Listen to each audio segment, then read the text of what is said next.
Hello, this is Josue from Empathy Cafe, where everybody's got a story that can change your heart.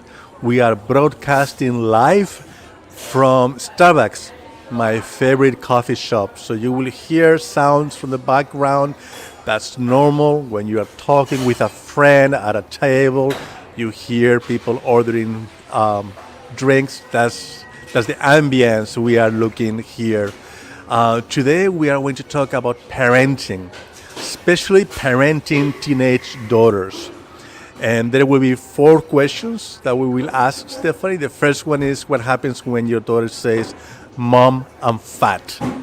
Second question, "Mom, I hate you." Third question, "Mom, everybody else does it." And fourth question, what to do when your hormones are driving you crazy and you still need to parent. So Stephanie Yumniuk is an educator with experience in teaching university students, working in international development with UNICEF and the Red Cross, and supporting indigenous youth in CFS. She has published in the areas of refugees and family supports and mental health issues such as depression and anxiety and Tourette syndrome. She has a great husband who can make just about anything, a son and daughter who are 20 and 21, and two fur babies.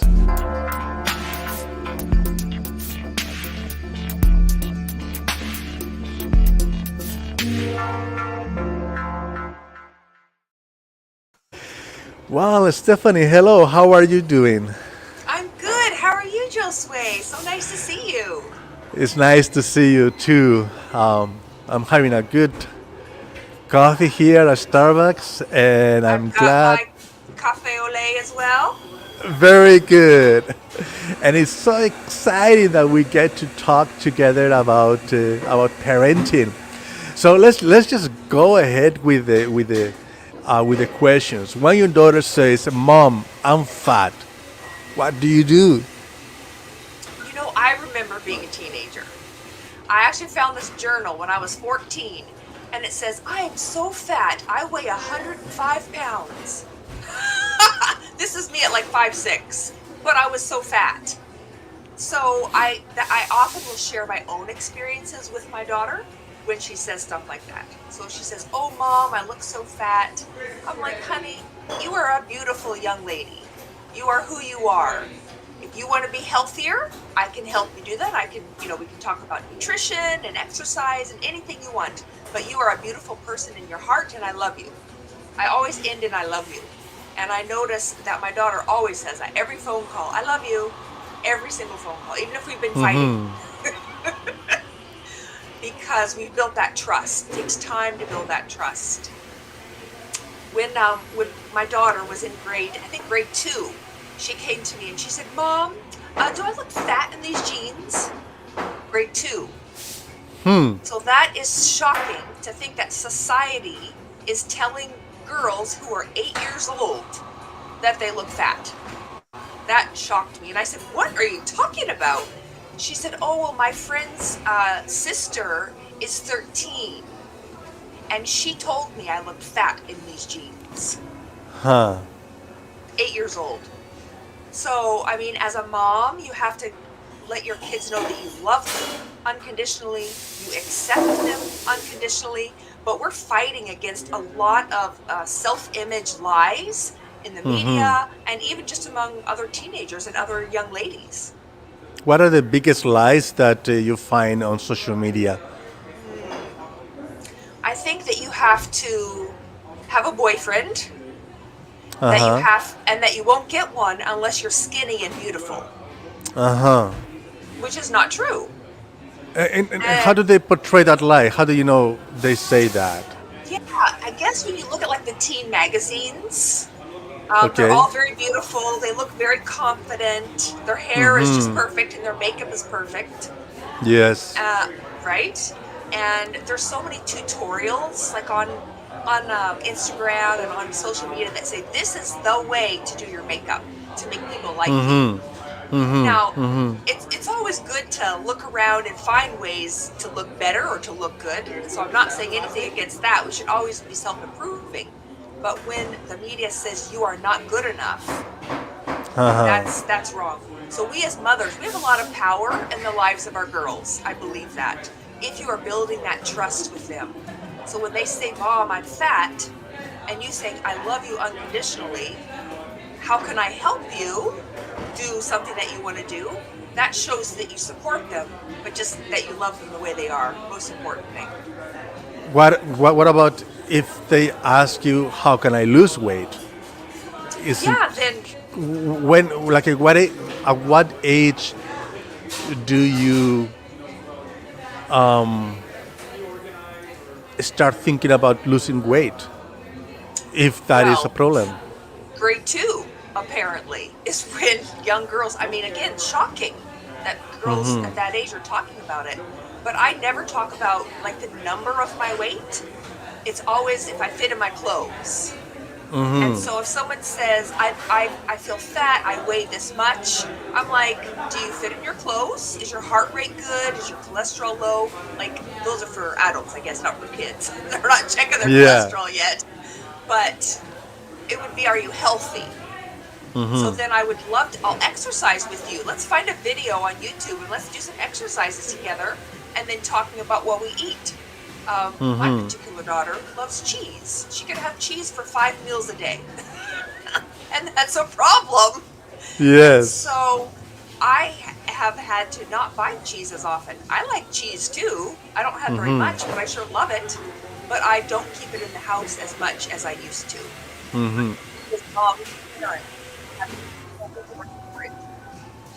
Glad you mentioned that you did that together. Some time ago, I went to the doctor with my daughter and do a regular checkup, right? So she was under the normal weight for her age, but she wanted to ask questions about what to do because she wanted to be thinner or whatever.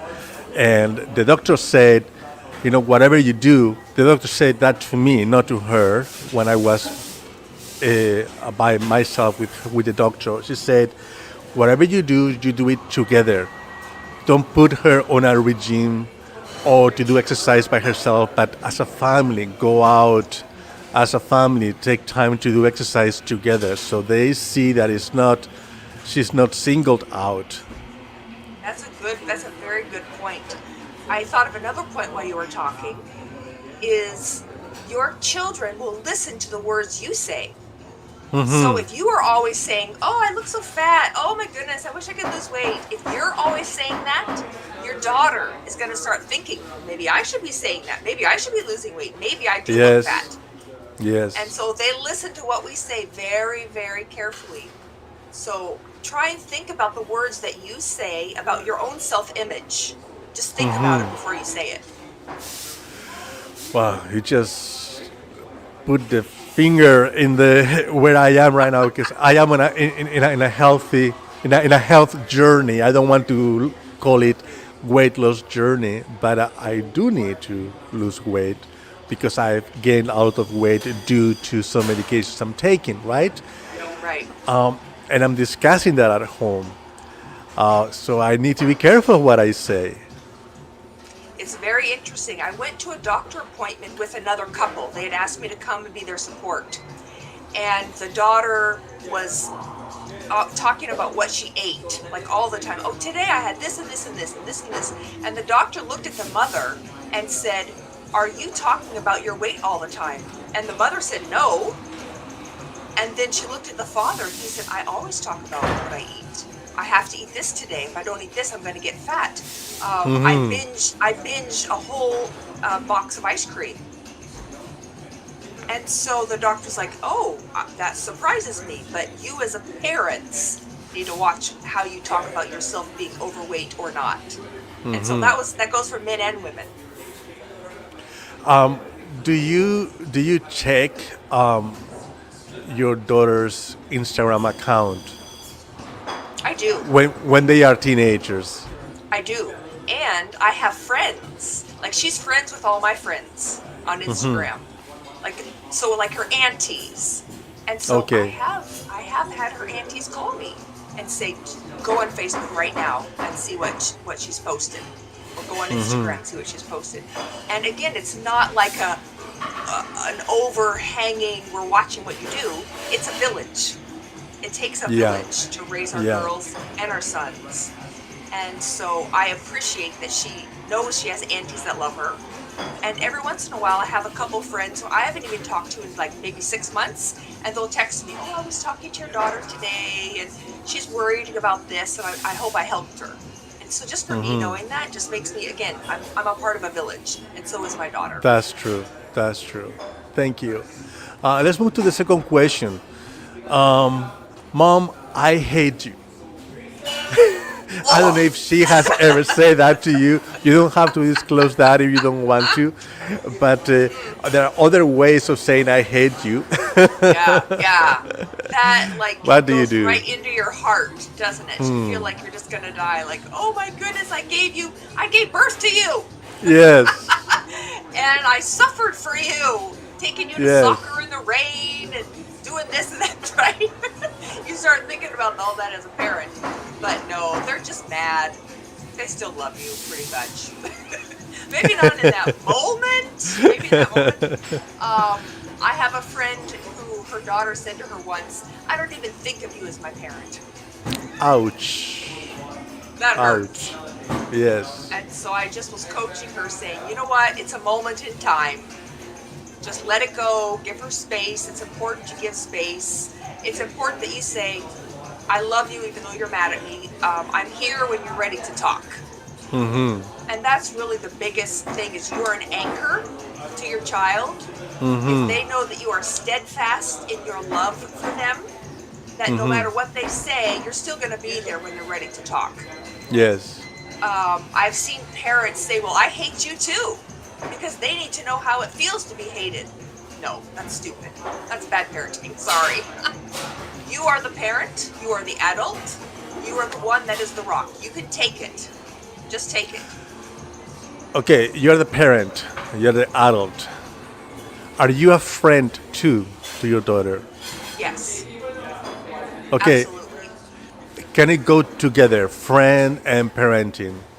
Explain a little bit that. Very good question. So I find that music is a way that I bond with not only my daughter, my son, but all her friends. We turn on the tunes in the car. We do some car dancing. So if there's any tension, or if someone's mad at someone, we're like, turn on Justin Bieber right now. There and then you we're all go. good. I went with a client to the doctor yesterday, and she had to get a shot, and she was freaking out, just crying. I said, okay, are we listening to Shawn Mendes or Charlie Puth? Shawn Mendes. Shawn Mendes, exactly. Okay, good. So during her shot, I have my phone in her ear playing Shawn Mendes. So can you be a friend? Yes. I love hanging out with my kids. I love my kids. I love hanging out with them. Now, setting boundaries, I think, is what you're saying. Yes. So, I mean, there are times where I say, as your mother, I do not agree with what you're doing. It's hurtful to yourself and hurtful to others. How else can you do this? Or what else can you do instead of this? So then I have my mom voice on. Okay. But I'm still her friend. I still could say, like, I'm a more informal person. Even in my teaching at the university, I'm pretty informal because I find that people feel more comfortable talking to me. And so I want my kids to know they can talk to me all the time. Hypothetically, your children might knock at your door at 1 a.m. Mom, I'm bored. Don't wake me up at 1 a.m. to tell me you're bored. That happens. And It so does. those are the kind of boundaries that you have to set for yourself. I have given myself timeouts. I can't listen to what you're saying anymore. It's like when you go back and forth. I said this, you said this. No, Mom, I hate you, blah, blah. I'm taking a timeout. I'm going to my room. Don't talk to me. Give me 15 minutes to breathe. Goodbye. And that's okay to do that. You still love your kid. You just need a break. Yes. Does that answer your question, kind of? It does. It does. It does. Like, find the things that your kids like to do, and when they're in the mode of I hate you, I don't want to be with you, just make sure they know you're there when they're ready. Yes, that's very important. Yeah. Mom, everybody else does it. If I had $1 for every time I heard that, I'd be rich. I'd be rich. Yeah. So one thing I learned early on when my kids were young is that it's important to set up a family identity. This is who we are as a family. So in our family, we don't watch R-rated movies. In our family, we have certain religious traditions or spiritual traditions. In our family, we love each other. We don't hold grudges. And in our family, we do not use sarcasm. Because I did a whole research thing on how sarcasm really is about I hate you. I don't respect you. It's a respect issue. Yeah. So then when things happen and you don't agree with things, you can say, but in our family, we love each other and we forgive each other. And that takes them into the teenage years when they're trying to build their own identity, right? That's the time. That's correct. They're like, this is who I am. And I remember being in grade 6 and grade 7 and thinking, I am not like my parents. Ooh, gross. I am Stephanie Landing. Right? You're trying to separate yourself from the identity of your parents. But if you have those family values that you have set up, that family identity, it's going to really help during those times where they say, but everyone's smoking marijuana. According to statistics, there are so many people smoking marijuana. People are also jumping off bridges and driving cars before they're supposed to and doing all kinds of crazy stuff. Does that mean you should? So again, it goes back to that parenting trust, goes back to that family identity. I can set the rules. Your kid will do what they want, but hopefully because they love you and respect you, they will hold off. There's another saying that we have. Let's say your kid says they want to do something that's way too mature for them. Like if they're 14 and they're saying, oh, should I be kissing my boyfriend? Or whatever it might be that they're saying. When you're 16, you get a license to drive a car because you're mature enough to drive a car. At 14, at 13, you're not mature enough to drive a car. The same goes with certain things in your life. There are maturity levels where you're ready to do things and where it's not safe yet. So as your parent, I love you. I will help you navigate that, but you need to trust me. Because ultimately we are trying to help them become good citizens, adults, independent adults. Yes. And the teenage years, you go slowly towards that process. What happens when? Go ahead. I had No, a you go ahead. counselor. I had this counselor tell me, imagine that you're going bowling, and imagine that there are those barriers. You know those barriers that go up when you bowl, like the safety guards or whatever. Yes. You are those safety guards. The kid can go this way. The kid can go that way and that way and that way. Not straight down to grown up. But you are still those guards. So you need to keep them within those parameters and keep them safe. It's always safety first. I like that analogy. When you tell your daughter, when you explain to her that you are trying to help her become a young adult and independent and to have her own responsibilities, you may say that several times, repeat it. What happens if the daughter is growing up, but the maturity is not up there, and she's claiming that she is up there, where I'm 19 now, or I'm 18 now, but you still see that maybe you don't even clean your room, you know. Yeah, I hear you. You're not ready to move out. What do you do? When do you stop guiding them, holding their hand? When do you let them make their own mistakes so they can learn? I mean, how do you navigate that? Oh, that's $1 million question, Josue. If I knew that, I'd be rich. Well, Right? I want to know that for my own sake. I have two daughters. Yes, yes. So you have a beautiful challenge in front of you. Yes, yes. Yeah, I read a lot. I read all the time, like little articles here and there on human development. Um, some daughters that we might have like anxiety, depression. They might have like developmental delays where they are 18, but maybe emotionally they're 14. Okay, And so our daughters are not like us necessarily. that's So I correct. think about how I was when I grew up. I was pretty independent. My parents let me do a lot of things. It was easy. I felt I was easy. I don't know. Maybe they might not say that, Let's ask them. but just ask them. Yeah. But I think you need to be reading all the time on current things. There's lots of great websites. There's this one. It's called something like "Help, I'm a mother of a teen girl" or something like that, and it's called Sue Says. And it's, I Okay. can find that website, but I read that every once in a while because they have great articles about helping the self-image, helping your girls as they grow and develop. But setting boundaries is important. And so what those boundaries are, they change. Yeah, yeah. That's the challenging part. Okay. The fourth question, or the fourth topic to talk about is when when you as a mom and your hormones are changing, and hormones can drive you crazy. How do you keep your cool?